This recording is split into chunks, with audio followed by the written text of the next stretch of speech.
2020년 5월 12일 아침 6시가 막 지나갔습니다.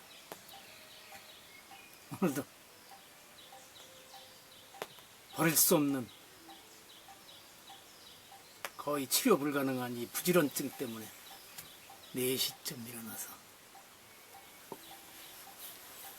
잠시 뒤척이다가 밥 잘 끓여 먹고 이러고 나왔습니다. 비가 많이는 안 내려서 잠을 방해할 정도로 내리진 않았습니다. 지금도 오는지 안 오는지 잘 모를 정도로, 그래도 위에 파래솔에 빗방울 떨어지는 소리는 조금씩 똑똑 납니다.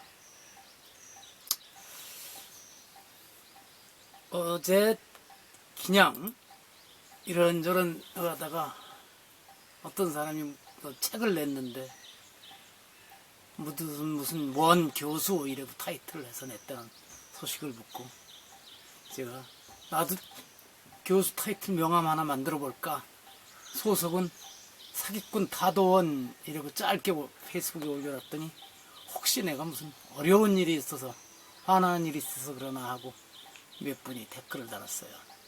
뭐 그런 일에 화를 내겠습니까? 그야말로 가소롭죠. 그래서 오늘 아침엔 그런 궁금증을 가진 분들을 위해서 제가 페이스북에 글어놨습니다. 예전에 교수 되는 게 하늘의 별 따기보다 어렵다 이런 말들이 있었죠. 그런 말들을 하면 제가 그랬습니다. 하늘의 별 따기는 쉽지 하늘의 별 만들어 달아주기보다 어려운 게 교수 자리 얻기다 이러고 웃음소리를 하고 그랬었는데, 요즘은 이제 식은 죽 먹기보다 쉬워진 게 교수 타이틀 걸머지기입니다. 대도시 유명 백화점들의 문화센터에서부터 시작해서 이제 지방의 읍면의 농협, 축협, 수협, 임협에서 운영하는 무슨 대하이나 주민자치센터 등에서 운영하는 문화센터들이 있죠. 거기에서 와서 가르치는 사람들한테도 교수라고 부르죠. 또 그들 스스로 자신을 교수라고 소개해요. 책을 낼 적에도 거기다 타이틀에도 자기 소개를 어디 교수라고 합니다. 그런데 이렇게 하면 우리 사회에서 그동안 교수라고 하면 이렇게 존경하고, 야, 우리와는 다른 분들이고 지성인이다 이런 인정해주던 분위기가 사라지게 되었습니다. 그냥 그렇고 그런 직업인으로 보게 된 거예요. 근데 이렇게 교수의 값을 떨어뜨리게 된 데에는 제 생각엔 대학 스스로의 책임이 큽니다. 돈 벌어들이라고 평생 교육원 뭐 이런 것 등을 만들어내면서 그곳에서 강의하는 사람들에게 대외 홍보용으로 교수 타이틀을 붙여주기 시작했으니까요. 이제 4년제 대학 교수들은 명함에다 원조교수 누구누구 라고 표시하게 되는 것이 아닌가 모르겠습니다. 하긴 그러면 그 앞에다 진짜 원조교수라고 하는 이들도 나올 수 있을 것 같습니다. 서울 장충동에 가면 족발집 원조 그러니까 바로 옆에는 진짜 원조 이러고 뭐 이런 진풍경들이 있죠. 교수 사이가 그렇게 될 것 같습니다. 참 웃기죠? 네. 어제는 점심 먹고 한 30분 정도 엔진톱 가지고 나무 자르는 일을 하는데, 그 30분 사이에도 땀이 얼마나 많이 나는지요. 그래서 오늘부터는 더워지기 전에 아침에 일찍 하려고 그랬는데, 이제 아침마다 나무 자르는 일도 하고 겨울 장작 준비를 지금부터 차차 해나가야 됩니다. 또 예촉이 들려서 이 부성하게 자란 풀도 좀 자라줘야 되는데 오늘도 이렇게 날이 굳어서 또 일을 못하게 됐습니다. 그 뭐라고 하늘에다 대고 할 수는 없는 거고, 하여튼 그렇습니다. 어젠 세탁기도 2번 돌렸고 바쁘게 지냈습니다.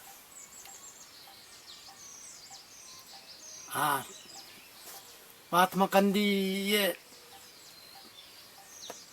말을 페이스북 어디서 봤습니다. 이렇게 가난한, 이게 스스로가 약한 사람은 결코 용서해 줄 수 없다. 용서라고 하는 것은 강자가 가지고 있는 특별한 자질이다 그랬어요. 이게 강한 게 무슨 권력이다, 재력이다 이런 거겠습니까? 스스로의 의지가 굳세고 자신감, 자부심이 있는 사람이 오히려 용서도 해줄 수 있는 것이죠. 그래서 간디가 보면 참 체구도 좋고 바짝 말랐죠. 그런데 강하죠. 저를 또 한번 또 들여다봤습니다. 내가 아직도 혹시라도 용서를 해야 될 사람이나 용서를 해야 될 일을 붙잡고 있는 것은 아닌가 하고 제 자신을 또 들여다봤습니다. 어제 영국에서 나올 겁니다. 인디펜던트지에 나온 기사를 보면 이게 기업형 축산이죠. 기업형 축산이 이번 코로나 바이러스 사태로 온 이 팬데믹보다도 훨씬 더 전염성이 강하고 위험한 질병을 또 몰고 올 것이다 하고 전문가들이 경고했다는 뉴스가 떴습니다. 그렇지 않겠습니까? 감옥에 가두어 놓았는데 그 안에서 새로운 질병도 생겨날 것이고 하여튼 그렇습니다. 그리고 제가 하여튼 뭔 일을 지금 겪고 있는 일이 있는데 그래서 저녁에 잠자기 전에 그랬습니다. 나이가 든다는 것, 늙는다는 것이 별거 아니다. 도저히 감당할 수 없을 것 같았던 일을 감당하게 되는 것이 다 나이가 먹는 게 그렇더라고요. 돌아가신 부모님을 이렇게 곁에서 배웠어도 당신들께서 우리한테 그런 일이 있으리라고는 전혀 상상지도 못했던 일들을 노인이 돼서 겪고 가셨거든요. 자식들 문제이기도 하고 그렇습니다만 저도 요즘 그런 생각을 많이 합니다. 제가 젊었을 때 같으면 아니 50대 초반만 같았어도 이런 좀 심한 이런 꼴은 내 못 봐주지 하는데 그걸 겪어나가고 또 내 마음을 상대가 아니 많은 사람이 오해하고 있고 이래도 그냥 그러려니 하고 넘어가기도 하고 그렇습니다. 나이 먹을 때 되면 먹어야죠. 그렇게. 자,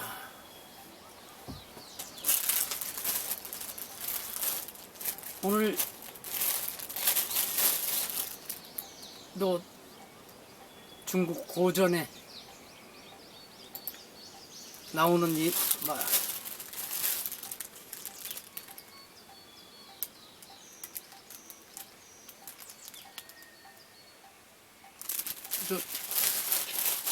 이야기를 시작하게 했습니다.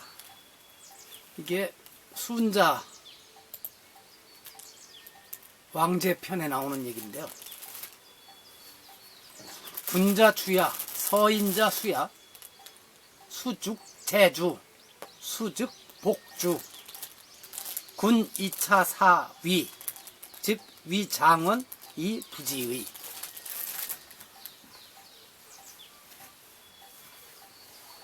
임금은 배, 군자 주야, 서인자 수야, 백성은 물이다. 수죽 제주, 물은 배를 띄워주고 는가 하면 우리말로 하면 그렇게 해주면 좋죠. 수즉 복주, 복은 전복하다, 배가 뒤집혀서 전복하다 그러죠. 배를 뒤집기도 한다. 임금이 이런 말하자면 가르침을 2차 사위, 위기에 대처한다면 언젠가 위험이 올 것이라고 늘 마음에 담는다면 즉 위장원 이부지, 위험한 일이 일어난다고 해도 이르지 못할 것이다. 그것이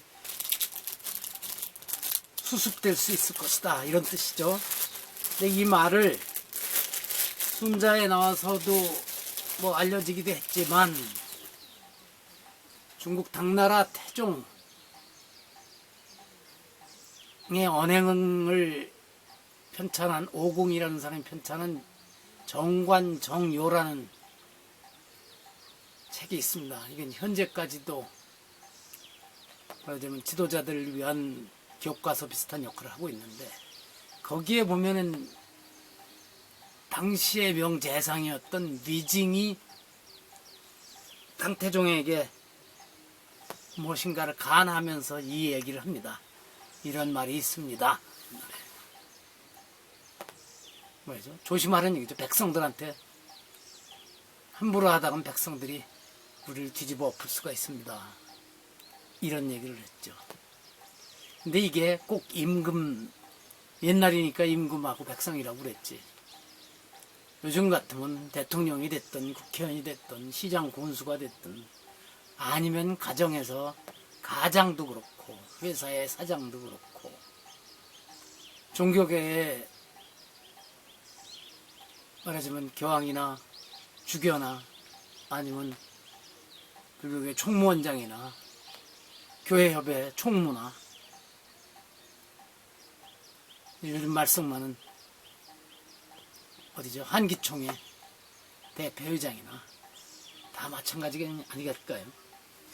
구성원들은 배고 그것을 책임지고 있는 어쨌든 최고 지도자가 됐든 가장이 됐든 사장은 그 위에 떠 있는 배입니다. 언제든지 물이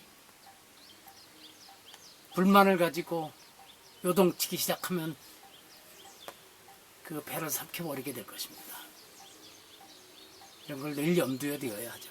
그런데 제가 왜 이 얘기를 또 찾아서 시작하게 됐느냐 하면 며칠 전 요즘 동남아시아사를 읽고 있습니다. 동남아시아에서 보니까 그 말레이 쪽에서 나온 그 요즘 메라카라 그러죠. 이 책에서 계속 멀라카라고 쓰던데 멀라카의 역사서인 스자라 멀라유라는 책인데 1621년에 나온 스자라 멀라유라는 책에 이런 말이 나와요. 비슷한. 군주는 나무와 같고 백성은 그 뿌리와 같다.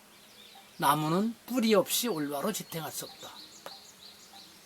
군주는 불과 같고 관료는 그 불을 타오르게 하는 장작과 같다.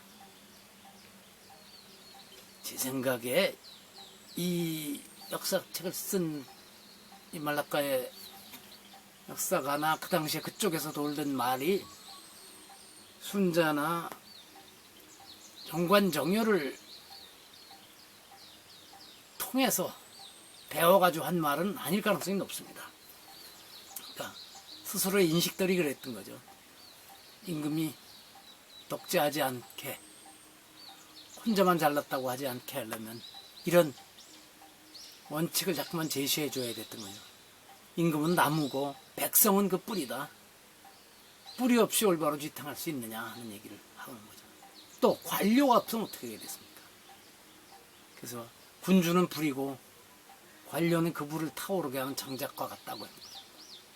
이 관료의 중요성을 알기 때문에 30년 감옥 생활을 하면서 대통령이 나중에 된 넬슨 만델라가 그 자기를 억압했던 백인 관료들을 대통령이 되자마자 당신들이 이 나라를 지켜왔다 하면서 그들이 주로 쓰는 아프리칸스라고 하는 네덜란드어와 영어가 섞인 그 말로 그 백인 관료들을 한편으로 나 도와달라는 연설을 한 적이 있죠. 그게 필요하죠. 하여튼 그렇습니다. 그래서 한번 이런저런 생각을 오늘도 또 해보았습니다. 제 어떤 분이 비 그만 왔으면 좋겠다 그랬는데 비가 우리가 오지 말라 그래서 안 오겠습니까? 참 저는 하늘이 무슨 마음이 있다고 생각지는 않는 사람인데 누군가 밝혀낼 날이 올까요? 모르겠습니다. 어떻게 해서 비를 줄 때도 있고 안 줄 때도, 간절히 바랄 때 안 주기도 하고. 아 참, 오늘 아침에 얼핏 이렇게 인터넷에서 보니까 어제 아마 KBS 뉴스에 나왔던 모양인데, 이동통신 3사가 그 이번에 이태원 클럽 사태와 관련해서 그 인근에 있던 기지국의 접속자 명단을 해서 정부에 넘긴다는 뉴스가 나왔더군요. 그래서 대충 훑어보니까 그 이번에 사고가 났던 그 지역의 클럽 주변에 기지국이 몇 개라고 하던데, 거기와 접속된 사람들을 이동통신 3사가 다 뽑아서 그 중에 차가 지나가면서 한 거, 뭐 이런 것들은 가려내고, 실제로 클럽과 관련해서 핸드폰으로 접속했던 사람들의 명단을 뽑아서 정부에 넘긴다고 합니다. 이게 클럽에 갔던 사람들을 자진신고를 하라는데 안 되니까 이런 방법을 쓰는 것 같아서, 한편으로는 이렇게 해서라도 찾아낼 수 있으니까 다행이라고 하겠지만, 또 다른 생각으로는 이제 누구도 벗어날 수 없는 감시망 안에 우리가 갇혀 있다는 사실을 확인하게 됩니다.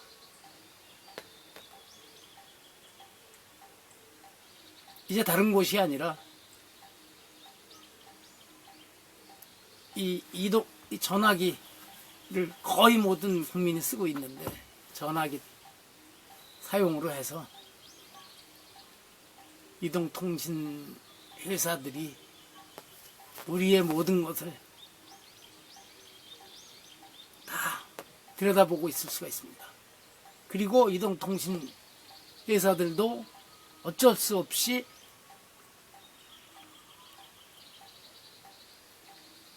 권력기관에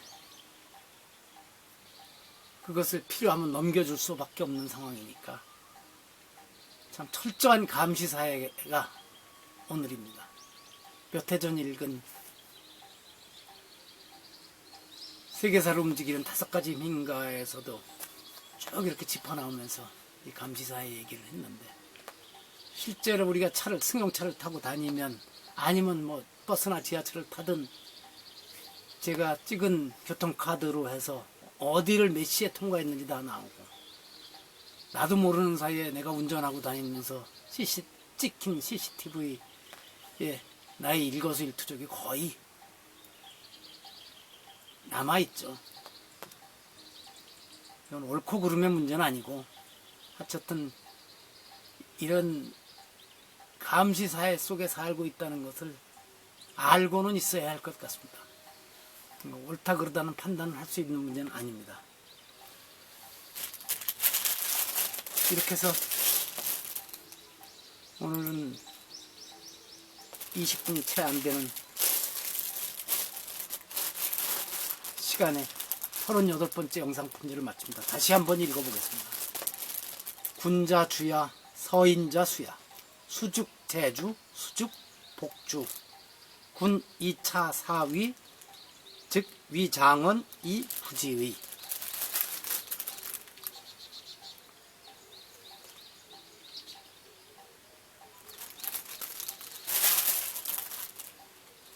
마칩니다. 한자 쓰는 게 조금씩 나아졌습니다. 마음이 좀 편안해지는 거.